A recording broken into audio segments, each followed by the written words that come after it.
Semana passada nós estávamos aqui sem saber quem seria o indicado para concorrer como vice da Kamala Harris. E eu acho bom que a gente fale o seguinte: quando eu acerto uma coisa, eu faço corte.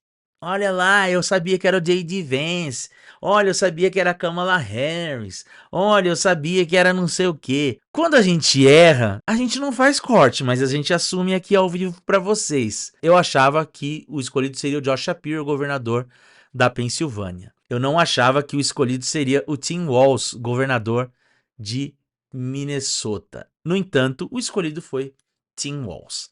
Cabe agora a gente analisar, então, o que o Tim Walz empresta para a campanha da Kamala Harris. Como eu tinha dito na live da semana passada, eu acho que a campanha da Kamala Harris ela tem uma pegada mais progressista. Então ela traz para dentro da campanha dela um dos governadores que é reconhecidamente visto como entre os mais progressistas que o partido possui. O Tim Walz, por exemplo, enquanto ele foi governador de Minnesota, é até engraçado, se você fala assim, nossa, super progressista. Tem que pensar que é para a realidade americana. Então, por exemplo, ele estendeu a alimentação gratuita para as crianças nas escolas públicas do estado.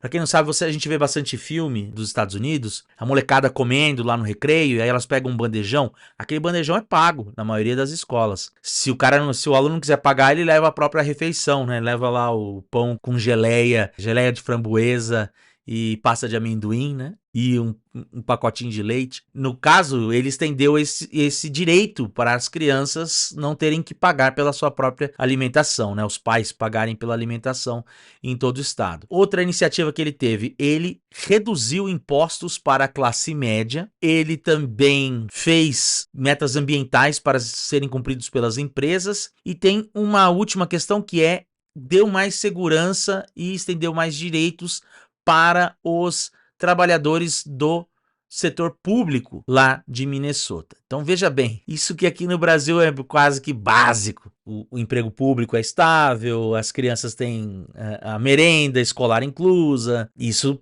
para lá é visto como algo super progressista. Além disso, ele empresta para ela essa aproximação que ele tem aos trabalhadores. Então ele tem maior abertura com os trabalhadores, com as unions, né, que são sindicatos lá nos Estados Unidos. E esses são os dois elementos mais ideológicos que eu viria assim, né, do que ele empresta. Ele é mais progressista, ele tem uma aproximação maior com os sindicatos. No entanto, ele tem algumas coisas que ele empresta à campanha dela que são elementos da sua própria trajetória pessoal que o identificam mais com o americano comum.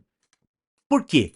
Uma das grandes críticas que se faz ao Partido Democrata é que o Partido Democrata perdeu o contato com os eleitores comuns, com o americano comum. E isso ficaria provado porque a cúpula do Partido Democrata era extremamente elitizada. Então são sempre pessoas formadas nas principais universidades, são pessoas que pertencem aos principais, são de famílias políticas tradicionais, que representam grandes tradições políticas nos seus estados. E o Tim Walz não é isso.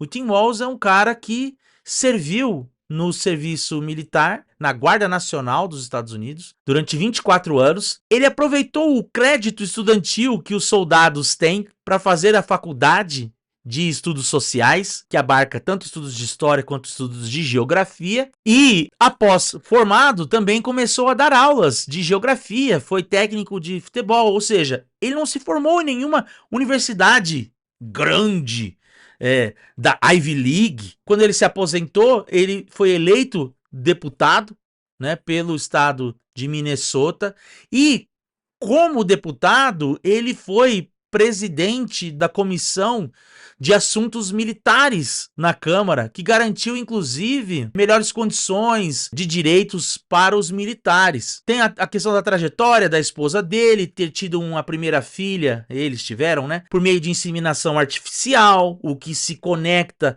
à pauta dos direitos reprodutivos. Ele tem esse background militar que dá um suporte para Kamala Harris, que não tem experiência em política internacional, não tem experiência com relação ao enfrentamento de guerras, né, e tudo mais. Ele é um cara, então, que traz esse suporte. Então é isso. Ele representa esse cara comum, um americano comum do meio oeste americano.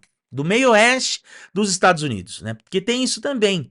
E nesse ponto, ele ofuscou o J.D. Vance, porque o J.D. Vance se vendia como sendo o sujeito comum do meio oeste americano que venceu com suas próprias mãos e tudo mais. Só que aí o J.D. Vance fez universidade em Yale, né? Fez universidade na Ivy League, mexe com criptomoedas, mexe no Vale do Silício e tudo mais. Então, ele se parece muito mais com essa elite democrata que o Partido Republicano abomina do que o Tim Walz. O Tim Walz é um paizão americano, assim, né?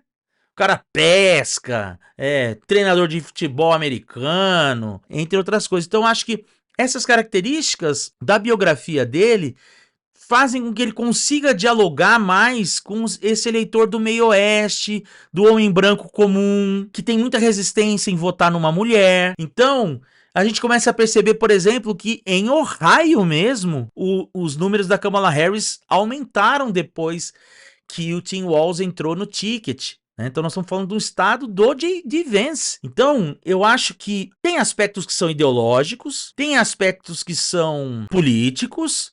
Então, assim, ele é mais progressista, mais próximo dos trabalhadores. Ele tem experiência militar e experiência no executivo. A Kamala Harris nunca exerceu um cargo executivo. Tem esses dois elementos que são fortes, mas pensando para a mensagem que o partido quer endereçar, ele representa muito mais esse homem comum do meio oeste, que serviu o exército, foi professor do ensino médio, foi treinador de futebol americano e depois virou deputado, governador e assim por diante.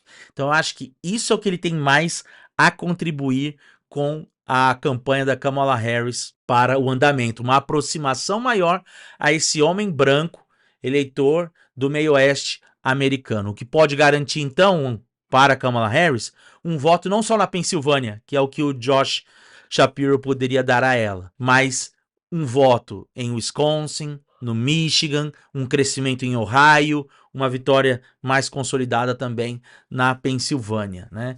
Pelo menos é isso que tem sido mostrado nesses últimos dias.